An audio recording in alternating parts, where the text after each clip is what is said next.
Well, hello, and welcome back to Mr. Gilplay's Cozy Game Tiny Glade. Right, we were trying to work on making a farmhouse, and let's now call it a ruined farmhouse, shall we? Yes, I agree. Okay. I was playing around with furniture, and I made a quick little episode of some of the progress I'd made, and now we've kind of finished up. Let's stroll through here, our front door. Now, tried to do a few things in terms of like a floor building so that we could have other kind of structures inside and then raise up walls around. That creates this kind of ruined effect, which I quite liked, but wasn't what I was aiming for. Can I not get in? How do I get in there? Let's go like this. There we go. Okay, cool. So we can see oh my. Let me think about this. If I change now to walking, am I inside? No. Okay, what if I get out of this and just go like this? Here we go. Okay, cool. So we can see our kind of front room where we did some work. So using fence pieces to create a kind of table, sort of hearth, right? Like a range where people cook on over there. I was then experimenting with kind of window framing sort of situation here. I wonder if they should go to the roof. No, or there should be something else on top of them, which I don't think is possible to do. Could be some way to work that out. But as you can see, a little bit hard to... Not hard, just, I guess, kind of... I don't know how much furniture we could create with these kind of shapes, and I'm sure there's a million people out there doing some amazing things, but started to get a little bit kind of repetitive. But anyway, we've got some sort of dressery thing there. Oh boy, this is great. Out like so. Another doorway over this way like so, and then in here is where I was creating some bedrooms. So effectively we have kind of like a master bed, and then some kind of internal wall workings out, which again, tricky. I guess this wanted to be some sort of toilet, and then over here we have another kind of two beds. I quite liked how these turned out, to be honest. And you know, if you think rustic kind of farmhouse, and eventually kind of I was settling on kind of like Tuscan Italian farmhouse, I guess. Definitely I've seen buildings like this. I've seen ruins like this, maybe on a smaller scale in places like Sicily. While walking through Sicily, you definitely see places like this.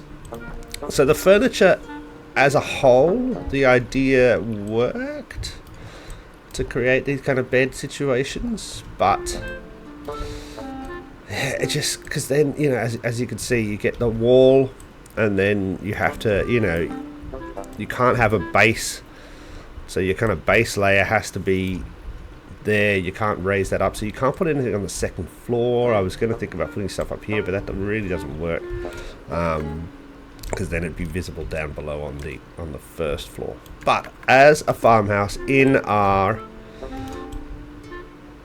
D&D map, in our world that we're creating, and we'll have a quick look at that in a second, I think this is okay. Remember, we have 3 or 4 farmhouses there. If we just pop out, go load, it's this one.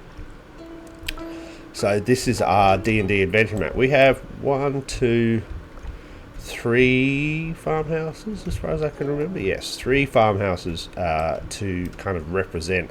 So we can use the one we've just built. Let's call it this one. So let's try and represent that a little better. If we go here like this, can we go like so, and then maybe there's a little bit of water.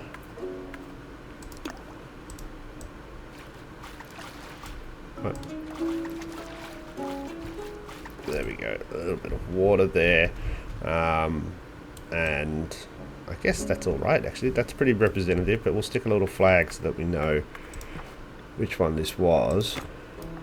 And if we go like so, we'll do that. No, there and change that to blue. So, I mean, look, that kind of works. Kind of works. But we will have to work on, and I'll have to do some off-camera practicing in order to build a proper farmhouse. Which, you know, I think that ended up looking pretty nice as a Tuscan farmhouse, but we want something to be a little proper working farm. So we'll have to work out a way to do that. Now, in the next episode, we will have to take on another one of our areas. We have completed so far, if you haven't seen, the massive city here, which was one of the first things I built. We have completed the town on stilts. We have completed that, and I think that's it, isn't it? So there's still lots and lots of little things to build and places we need to represent in our tiny glade. One thing I did see on the Discord is that somebody was building a maze, and I went, oh, a maze is a great idea. So I'm wondering, do we have room anywhere on this map for a maze? I think we do. I just don't know where. Maybe like here? The maze could be an entrance into a secret tunnel underneath. Maybe that's how they get into the castle, something like that. Anyway, I think we'll work out some way to add a maze to our D&D adventure map. That's it for now. Thank you so much. Look at that. You know, if this is small scale, look at that giant sheep. But thank you so much for watching. The next episode we'll return with another area to build up, another space to create on our adventure. Thanks. Cheers. Bye.